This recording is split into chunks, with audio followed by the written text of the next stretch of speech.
Hello అండి. నమస్తే. నమస్తే. Welcome to our channel. ఈరోజు టాపిక్ ఏంటంటే, చాలామంది సిస్టర్స్ బయట కంట్రీకి రావాలి అనుకుంటా ఉంటారు. తప్పకుండా రండి. కాకపోతే నేనిచ్చే సలహా ఏంటంటే, ఎప్పుడు ఆఫీస్ ద్వారా రాకండి. చాలా కష్టపడాల్సొస్తది ఆఫీస్ ద్వారా వస్తే.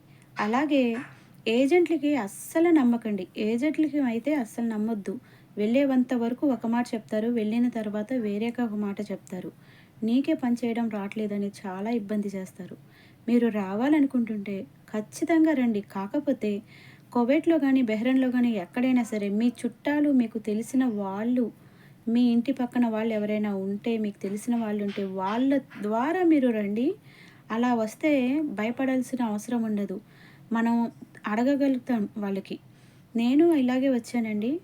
మా ఆంటీ గారు నర్సాపురం అన్నమాట. మా అమ్మగారు మా ఇంటి పక్కనే ఉంటారు. ఆవిడకి అడిగి మా అమ్మాయిని పంపిస్తానంటే, నేను మా ఇంట్లోనే పెట్టుకుంటానమ్మా. మీ అమ్మాయి అయినా, మా అమ్మాయి అయినా ఒకటే" అని అన్నారు కాబట్టి మా అమ్మగారు పంపించారు. మా అత్తయ్య, మావయ్య కూడా నన్ను ఇక్కడికి పంపించారు. ఇప్పటివరకు 13 సంవత్సరాలుగా మేము కలిసి ఉంటున్నాము. చాలా హ్యాపీగా ఉంటున్నామండి. అందుకోసం సిస్టర్స్‌కి ఎవరికైనా చెప్పాలంటే నేను, ఎప్పుడు ఏజెంట్లకి నమ్మొద్దు. అలాగే ఆఫీస్ ద్వారా అస్సలు రావద్దు. మీకు తెలిసిన వాళ్ళు ఉంటేనే మీరు తెలుసుకొని రండి. ఎందుకంటే అరబ్ కంట్రీస్‌లో మనకి భాష రాదు. ఫస్ట్ ఆఫ్ ఆల్ మన వాళ్ళు ఎవ్వరూ ఉండరు.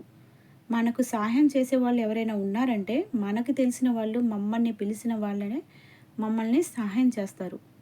అది మాత్రం గుర్తుపెట్టుకోండి. ప్లీజ్ నా వీడియో నచ్చితే లైక్ చేసి సబ్స్క్రైబ్ చేసుకోండి.